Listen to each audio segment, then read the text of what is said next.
Hi, welcome to SBR Sports Picks. I'm Peter Loshak. The college bowl season kicks off tomorrow, and we are going to talk with Steve from collegefootballwinning.com about the Rose Bowl, which goes on January 2nd, a few weeks away from now, but we're going to get his take on it. It's an interesting matchup, USC and Penn State, of course. Steve from collegefootballwinning.com.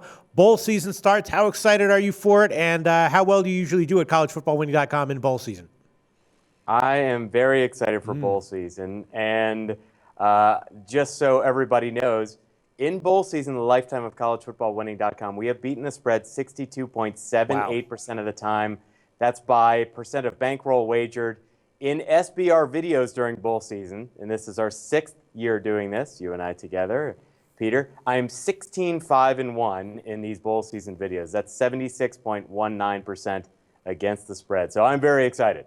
All right, that sounds awesome, Steve. Well, this is a tough one. This is one that when I looked at it, I was like, I think I'm going to revisit this later because obviously both Penn State and USC were awesome ATS down the stretch of the regular season. Wouldn't want to bet against either of these teams at the moment unless you can shine some light on this line. Obviously, USC has the regional edge. It's being played in California in the Rose Bowl. They're a 6.5-point favorite. Again, though, Penn State, a very game team. They covered week in and week out down the stretch of the regular season, so tough to bet against them while giving them points. What's your take on the Rose Bowl, Steve?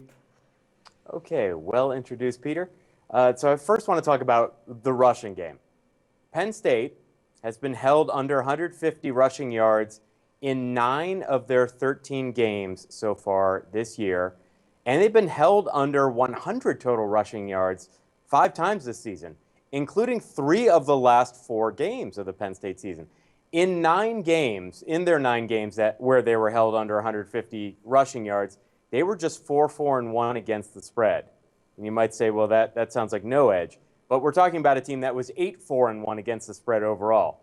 So there's the idea, is stopping the run. So can USC do it? USC held opponents under 150 rushing yards 7 out of their 12 games this season, and under 100 rushing yards for 6 of those 12 games, so half the time. In those 7 games where they held their opponents under 150 rushing yards, USC was 6-1 against the spread. Now, versus the FBS, USC's rushing defense is 26th, and that's good. But in their last 4 games, so most recently, all of their November games, USC's rushing defense was good enough to rank 6th in the nation. So stopping the run is definitely something that USC can do. Now, these 4 teams, Pittsburgh, Michigan, Minnesota, Wisconsin, they all rushed for more than 200 yards versus Penn State. And in each case, each of those 4 teams exceeded their season rushing average when playing Penn State. And Penn State lost 3 of those 4 games against the spread. So can USC do that? Well, for their part, USC rushed for more than 200 yards in half their games, 6 of 12 this season, including 5 of their last 6 games. And USC is 5-1 against the spread in those games where they did rush for more than 200 yards. Okay, looking at the kinds of offenses that Penn State has faced so far this season. The best total offense that Penn State faced this year was Ohio State's 23rd ranked total offense. And despite losing both straight up and against the spread to Penn State, Ohio State outgained Penn State 413 to 276. So by that total offensive production, if you were to convert that to standard college football points, Ohio State should have beaten Penn State in that game 30-20 instead of losing 24-21. In all, Penn State has faced just 3 teams whose total offense was in the top 40. And they went 1-2 against those teams, covering only versus Ohio State. And I already talked about how anomalous that game was by total offensive production. The average total offense that Penn State faced this season, putting it all together, is 77. Now, USC's total offense is 25th in the country, which is good all by itself. But if you consider USC with quarterback Sam Darnold as their starter, and that's where many people consider that moment the turning point in USC season, is when Sam Darnold became the starting quarterback for USC. So with Sam Darnold as the starter, USC's total offense ranks 8th in the country. So again, Penn State has not seen an offense like that so far this season.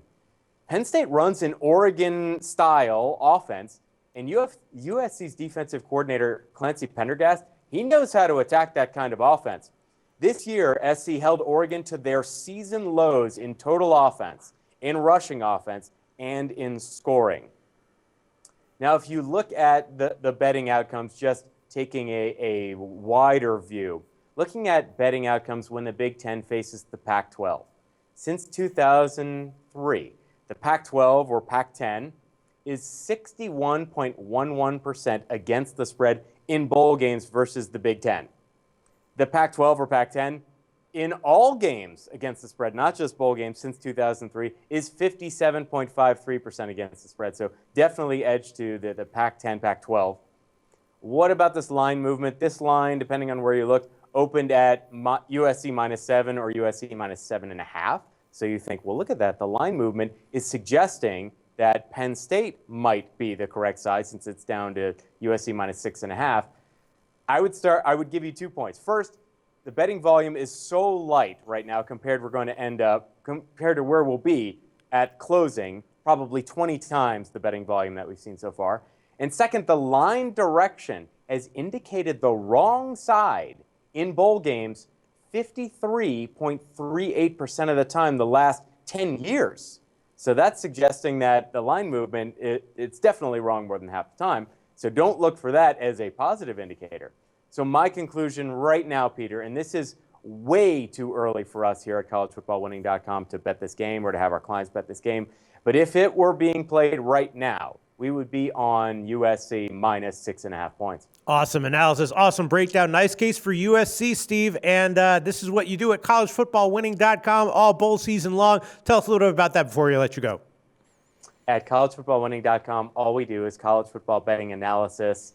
We're a company founded on making betting recommendations using sets of algorithms, and we call those algorithmic betting recommendations our formula. The lifetime of the formula has beaten the spread 59.72% of the time.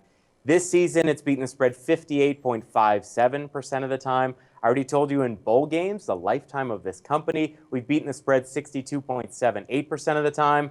That's not the case, obviously, every single season. Last season, it was not nearly that good. But overall, 62.78% of the time.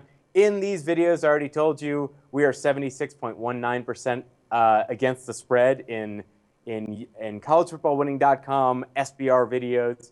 So come to collegefootballwinning.com. You can join us for all of bowl season. It's not too late. You can still get 10% off of any membership that we're currently offering by entering coupon code SBR10. That's SBR10. All right, Steve. Thanks so much. Talk again very soon.